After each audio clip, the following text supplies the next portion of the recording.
¿Qué tal estos diálogos fiscales, lo actual y relevante del mundo tributario? Hoy vamos a platicar de un tema sumamente interesante y además de actualidad vamos a hablar del REPSE y las vicisitudes que está sufriendo quien se incorpora a él. Quédese con nosotros.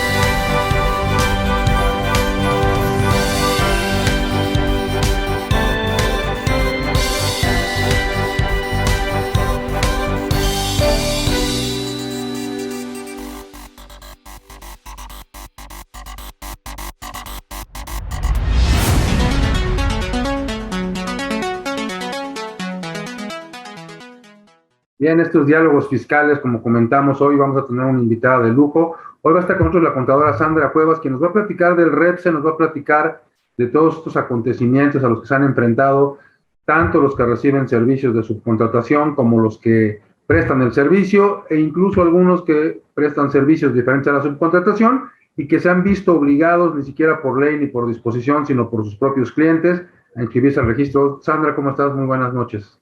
Muy buenas noches, doctor. Muchas gracias por la invitación nuevamente aquí en este espacio. Oye, Sandra, pues hay muchas dudas todavía respecto del REPSE, y hay mucha gente que se inscribió, mucha gente que no se ha inscrito, mucha gente que la están obligando a que se inscriba, pero esta reforma que entró el 23 de abril, que se publicó el 23 de abril y que entró en vigor el 24, pues ha traído muchos cambios, muchas dudas, muchos problemas, muchas interpretaciones. ¿De qué se trata la reforma a grandes rasgos para que la gente que nos escucha entre en sintonía? Claro que sí, doctor. Pues bien lo comenta usted, ha traído muchas dificultades, pero a grandes rasgos esta reforma de outsourcing, como se conoce en el medio, o reforma de subcontratación, que la hemos escuchado quizá en algunas ocasiones en radio o entre algunos colegas, entre los mismos empresarios, no se trata básicamente de, parecerá algo ilógico, pero por un lado se prohíbe la subcontratación como la conocíamos hasta antes del 23 de abril de 2021, donde se prestaba un servicio de subcontratación, habían digamos, dos figuras, un contratante, un contratista. El contratante con sus trabajadores prestaba servicios al contratista. Esa era la subcontratación que conocíamos y que estaba regulada por la Ley Federal del Trabajo. Cambia y ahora vamos a decir, se transforma, porque si bien el artículo 12 de la Ley Federal del Trabajo nos dice que esta subcontratación, como la veníamos conociendo, está prohibida, el artículo 13 resulta que nos dice que sí se permite la subcontratación, es decir, está prohibida la subcontratación como era anteriormente, y nace y se le da un concepto a una nueva forma de subcontratar. Y nos dice que se tiene que dar una subcontratación especializada. Y de Empezamos hecho, con me parece problemas, doctor. que no es la misma subcontratación la que se prohíbe y la que teníamos hasta antes de la reforma, porque la de antes de la reforma sí decía hay un patrón contratista que va a ejecutar o va a prestar servicios en favor de un contratante, quien va a delimitar cuál es el servicio y va a supervisar el desarrollo. O sea, Así había es. había una exposición más amplia del concepto. Pero esta que se prohíbe, dice, implica que una persona ponga trabajadores a disposición de otra. Y dice la reforma, también me parece mal técnicamente, trabajadores propios al servicio o a disposición de otra persona.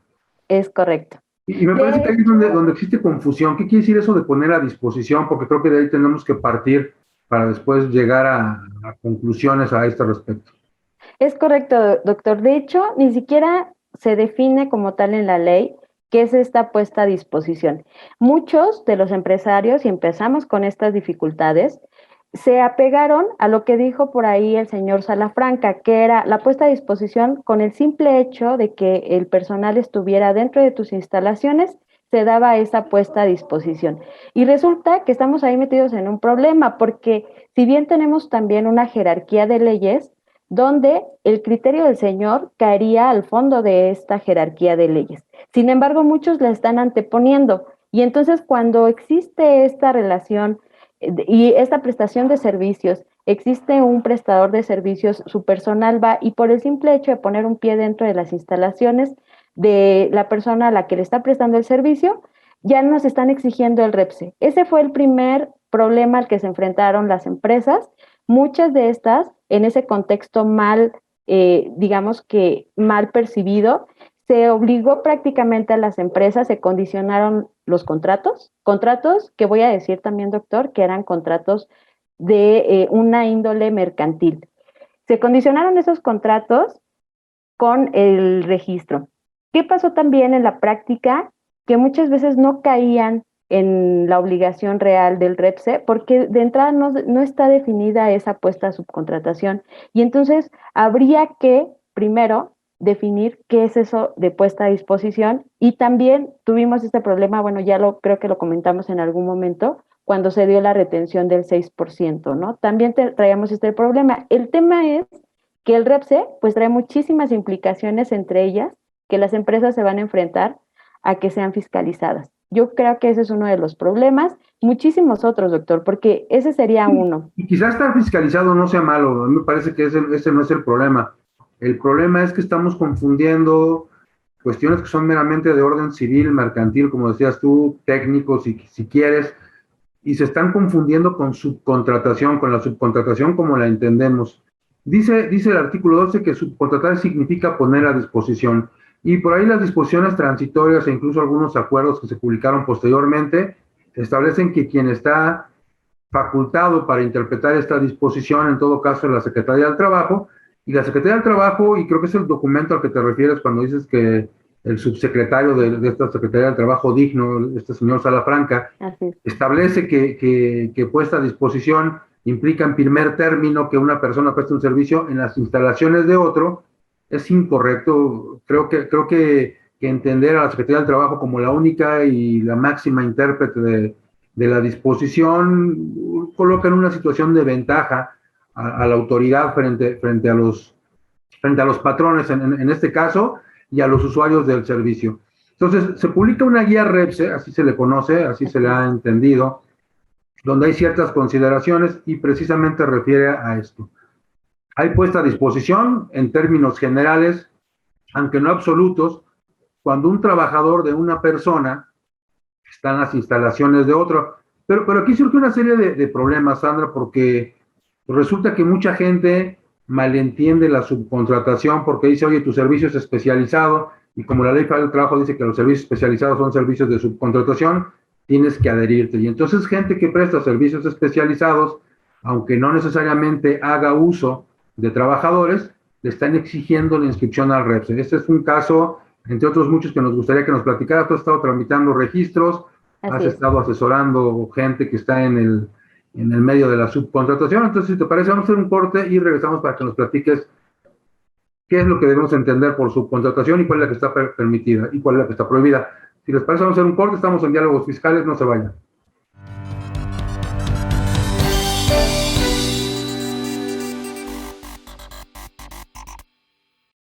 ¿Conoces una plataforma de capacitación? IDC Click es un servicio de streaming para tu capacitación en cualquier dispositivo. Resuelve tus dudas en nuestros seminarios fiscales, jurídicos y laborales. Todos nuestros programas de televisión en una sola plataforma. Todo esto en un solo catálogo disponible las 24 horas.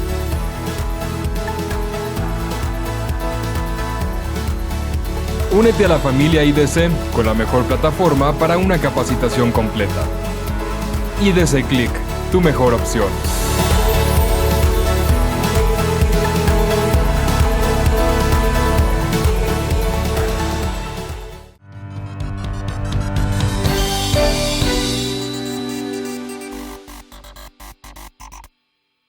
Bien, pues regresamos, Sandra. Entonces, decías, el artículo 12 dice, subcontratar significa proporcionar o poner a disposición trabajadores propios al servicio de un tercero que se llama beneficiario contratante. Se define indistintamente hacia al que recibe el servicio. Y dice que está prohibido además el artículo 12, pero luego el artículo 13 me dice, bueno, está prohibido, pero lo que sí está permitido es subcontratar servicios. Subcontratar servicios de carácter especializado o la ejecución de obras especializadas. ¿Qué significa eso? Se prohíbe, pero sí se permite una parte de la subcontratación. ¿Cuál es esa parte que sí se permite? La parte que sí se permite es, vamos a llamar, la parte que no es el corazón de la empresa. Es decir, yo soy un restaurante, por poner un ejemplo, yo requiero para mi actividad preponderante tener al cocinero, tener al mesero, tener los puestos indispensables para mi actividad preponderante. Esos son los servicios que ya no se pueden subcontratar. Esa, digamos que es la subcontratación que nos estaría prohibiendo el artículo 12. ¿Cuál sí puedo subcontratar? El servicio especializado.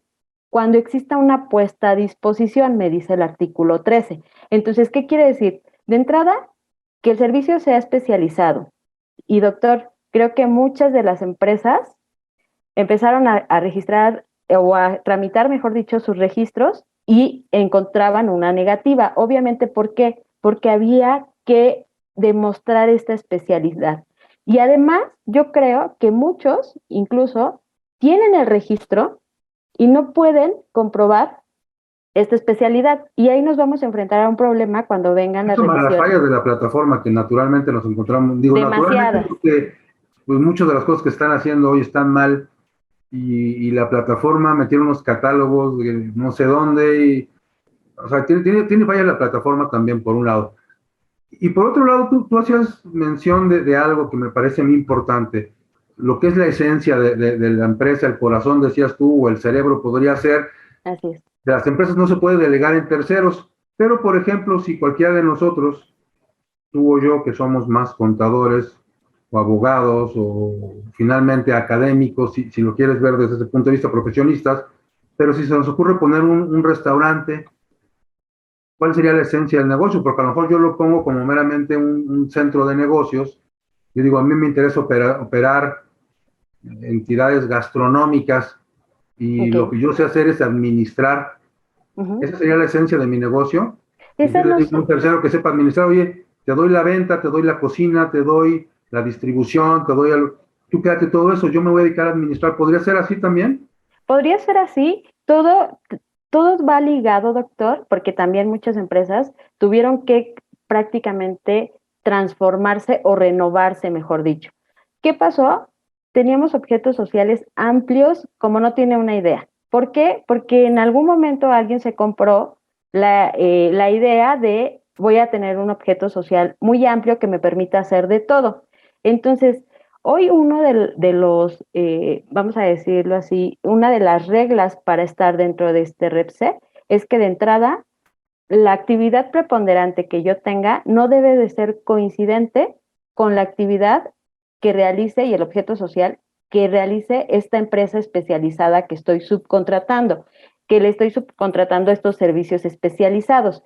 Entonces, de entrada hay que acotar y se empezaron a hacer movimientos en objetos sociales. Eso es algo que se hizo. Entonces, lo que usted comentaba o el ejemplo que nos daba tendrá que ver mucho con cuál es mi actividad preponderante, a qué me estoy dedicando. En este caso, yo me voy a dedicar a la administración como tal de los negocios. Yo no voy a ejecutar la parte del restaurante porque mi actividad o mi know-how, mi servicio se va a dedicar a la administración como tal. Entonces, habría que analizar puntualmente cada uno de los casos para poder decir cuál es tu actividad preponderante. Esa está ligada con tu objeto social, con tu acta constitutiva y a la par es la misma que coincide con tu constancia de situación fiscal, porque empezamos a trabajar, doctor, en un registro de REPSE, pero nos encontramos con que teníamos un objeto social por un lado, teníamos actividades económicas registradas ante el SAT que no tenían nada que ver y que cree que facturaban otra cosa, ¿no? Y Entonces, facturar otra cosa, y a veces incluso en el seguro social, como actividad otra, manifestada, era otra distinta totalmente, o es así, todavía porque hay muchas empresas que así siguen, ¿no? No hicieron ningún cambio y siguen teniendo esa divergencia de conceptos. correcto. Entonces, de entrada nos agarraron desprevenidos, se empieza nuevamente digamos que a realzar la parte del control interno. No hay control interno en las empresas, doctor. Entonces, eso es algo muy importante que hay que recalcar ahorita con Repse. Nos empezó a prácticamente a demostrar qué le dolía a las empresas, porque muchas traían muchos detalles en cuanto a este tipo de situaciones. Pero nuevamente regresamos a la especialidad, hay que demostrar la especialidad. El momento del registro, y lo hablamos con muchos de nuestros clientes, doctor, el registro, a mi parecer, era lo de menos. ¿Nos costó trabajo? Claro que sí, en muchas ocasiones nos costó hacer modificaciones actas constitutivas, hacer también recorte en registros patronales, a veces hasta darle un puesto a nuestros empleados, que muchas veces tampoco, a todos les decíamos ayudantes generales, ¿no? Y no había una asignación específica de funciones, de qué hacía cada quien, y aparte que hubiera una coherencia entre lo que el puesto que decía y el sueldo que tenían registrado. Entonces tuvimos que trabajar mucho en toda esa parte interna dentro de las empresas. Se da el registro y ahora nos vamos a la parte más fea, doctor, el cumplimiento de las obligaciones. Ok, ya tenemos REPSE, qué bueno. Yo diría, qué bueno si lo sabes manejar, pero qué malo si no estás consciente de todas las obligaciones que conlleva el REPSE, porque ahí es donde viene realmente el sufrimiento de la persona que se haga responsable o de las personas que se hagan responsables para cumplir con las obligaciones, que de entrada podríamos hablar de la obligación de los contratos.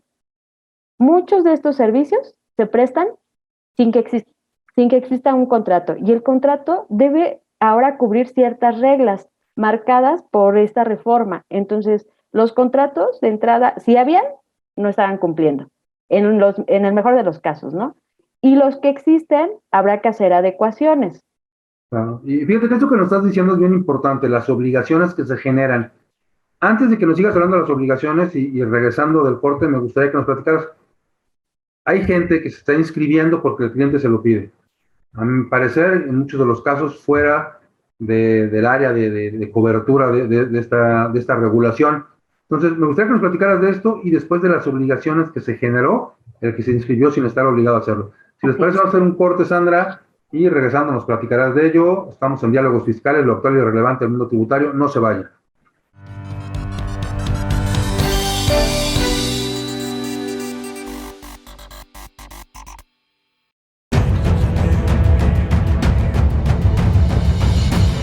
En 1986 nació Información Dinámica de Consulta con la misión de dar información a profesionales del ámbito jurídico. Evolucionamos contigo y en 2001 logramos informarte en tiempo real gracias al nacimiento de IDC Web. Dimos paso en el 2016 a Foro IDC, un evento de alto nivel para el impulso de la competitividad del empresario mexicano. En 2017, unificamos cada avance bajo el dominio www.idconline.mx. Hoy puedes encontrarnos en múltiples plataformas con información vanguardista y especializada para capacitar e informar a los elementos clave de las empresas.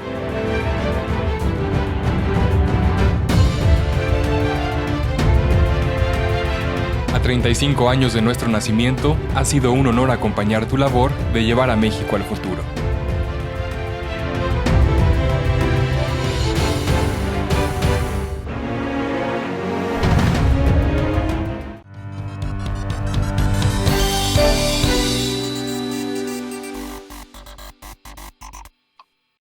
Bien, pues regresamos a platicar del REPSE, famoso REPSE. Sandra, tú has atendido clientes que reciben servicios de subcontratación, que prestan servicios de subcontratación, pero particularmente algunos de los que prestan servicios que no son de subcontratación, se les ha requerido ya de forma indistinta, incluso ha habido comunicados de grandes empresas, de grandes corporativos que dicen a todos mis proveedores de servicio, les aviso que tienen que inscribirse al REPSE. Y resulta que nos encontramos con personas físicas que trabajan solas. Nos encontramos con personas morales o físicas que prestan servicios total y absolutamente independientes, sin que haya una puesta a disposición y quizás sin que haya trabajadores. Así es, El doctor. cliente les requiere que se inscriban al REPSE. ¿Qué ha pasado en ese sentido? Me voy a robar una frase, doctor, de uno de nuestros colegas que decía que se había dado el efecto Bimbo. ¿Qué pasó? Y este efecto Bimbo fue Bimbo, que es una empresa mexicana y que todos ubicamos y que tiene infinidad de proveedores de servicios, resulta que le pidió y lo solicitó, fue de los primeros que solicitó este registro a todos sus prestadores de servicios, sin distinción. Y usted lo decía bien, había esa persona física que no tenía trabajadores. Dame tu REPSE. Oye, pero no tengo, es más, no tengo trabajadores y hago la prestación de servicios por cuenta propia, que ni siquiera tengo un registro patronal. pues no me interesa, necesito tu REPSE. Y entonces, dirían por ahí, contadores casos de la vida real, ¿no? Esas personas se vieron obligadas de entrada a generar un registro patronal que no tenía ni siquiera la obligación. Entonces nos encontramos con altas patronales con un solo trabajador y que a veces era nada más por cumplir, porque ni siquiera es que existiera un colaborador para la prestación de servicios, pero el verse obligados a hacer un registro de REPSE, donde me va a pedir una tarjeta patronal, donde me va a pedir una relación de trabajadores, donde me va a pedir una serie de documentación que tendré que soportar, porque de entrada, pues si no, ni siquiera me deja avanzar, porque necesito una opinión positiva del SAT y una opinión positiva del IMSS y una del Infonavit, y pues para eso necesito estar reconocido como patrón. Pues vimos que tuvieron esas personas físicas que apegarse a estos lineamientos cuando eran improcedentes totalmente, no les aplicaba, pero por querer obtener el REPSE lo hicieron. ¿Qué pasa cuando ya establecimos una relación que el cliente entendió de subcontratación, que nos obligó a entenderla en ese sentido? ¿Cómo tiene que ser ahora nuestra relación con ese tipo de clientes? Bueno, de entrada hay que hacer las adecuaciones a los contratos, doctor. Hay que hacer las adecuaciones que cumplan con los requisitos que me marca la reforma. Y para darles digamos que una salpicadita nada más de estos contratos. Estos contratos deben llevar una periodicidad, deben llevar el valor de la contraprestación, que creo que eso sin problema lo podemos cumplir, pero debe llevar la relación de los trabajadores que yo como prestador del servicio, voy a utilizar o voy a hacer uso de esa parte de trabajadores para prestar el servicio especializado. Debo de presentar una relación de trabajadores con sus datos generales, que son RFC, su CURP, su nombre, su salario base de cotización, el tiempo que estará prestando el servicio. Y además de eso, también debo de indicar cuál es la especialidad. Muchos de los contratos que he visto en la práctica me dicen, ¿y cómo acreditas además esa especialidad, no? No puedes decirme que es especializado en, vamos a imaginar, en tecnología, cuando el señor a lo mejor ni siquiera ha cursado una preparatoria. ¿Por qué? Porque son preguntas que venían dentro de este cuestionario para el registro. Desde ese cuestionario, doctor, empezaron a fiscalizar a las empresas. Sí, pero fiscalizar y no, porque al final del día pues no hay una lógica. Yo creo que hay cosas más importantes afuera, prácticas indebidas que están llevando a cabo, y esas siguen operando sin freno. Pero yo veo en la inscripción de empresas que no están obligadas un problema grave. Me refiero, por ejemplo, a un mantenimiento único, correctivo de una máquina que se descompuso, donde va a ir un experto, se va a meter a la empresa y va a arreglar la máquina. O sea, todas esas características que nos platicabas de los contratos, ¿cómo se van a subsanar? ¿Cuánto tiempo vamos a considerar que esa empresa estuvo a disposición de la otra? Entendiendo que estuvo, porque si no, ¿cómo sucedió? Y si 3 meses después llevamos a cabo otro servicio, ¿cómo se prestó? Porque aparte tenemos que firmar un contrato con una periodicidad que sería única. Así es. ¿Dónde hay subcontratación ahí? O sea, ¿cómo subsana la empresa? ¿Cómo cumple con las obligaciones? Y sobre todo, porque nos queda poco tiempo, Sandra, me gustaría que también de manera de conclusión digas, ¿qué obligaciones se generó esa empresa que fue a hacer un único mantenimiento correctivo y que le pidieron el REPSE a partir de ese momento? Claro. Hacer modificaciones, ya hablábamos del contrato, hacer modificaciones en sus comprobantes de nómina. Recordemos que cuando hay subcontratación, se tiene que habilitar un campo dentro del CFDI de nómina que indique que hay subcontratación, ingresar el RFC de la persona que está siendo beneficiada por este servicio, es decir, de la persona a la que le estoy prestando el servicio. Esas adecuaciones, hay gente que pues en la vida había tenido contacto con este tema, salvo las empresas que se dedicaban exclusivamente a la subcontratación. Bueno, hoy habrá que hacer esas modificaciones. Hacer las entregas mensuales de información al cliente, ver la forma, doctor, en que podamos acreditar que se está haciendo la entrega. Muchos pueden hacerla física, otros a través de sus plataformas, otros a través de correo, otros a través de liga. Bueno, eso no está definido, cada quien lo irá definiendo de acuerdo a sus posibilidades. La entrega mensual, sí o sí, ya está en marcha. Hemos presentado los 2 primeros cuatrimestres del año, doctor, y también les preguntaría, quienes ya tienen el REPSE y quienes lo tramitaron prácticamente en septiembre, ya debieron de haber cumplido, antes de septiembre ya debieron de haber cumplido con esta presentación de aviso. Se tienen que presentar informativas cuatrimestrales ante el IMSS y el Infonavit, que la página del IMSS se le llama ICSOE y la página del Infonavit, SISUB. Traemos por ahí también un tema. ICSOE, a diferencia de SISUB, sí tiene dentro de este aplicativo la forma de hacer una presentación de aviso en ceros. Sin información es como lo dice técnicamente.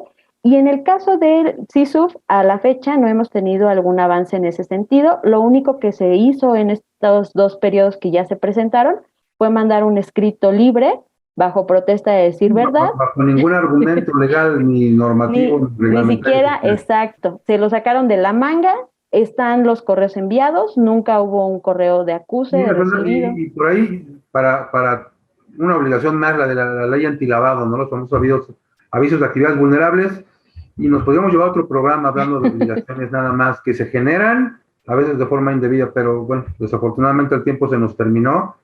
Te agradezco mucho que nos hayas dado este panorama general, porque con ello creo que mucha gente va a abrir los ojos y va a decir, realmente me conviene esta relación, realmente tengo que hacer algo a lo que no estoy obligado.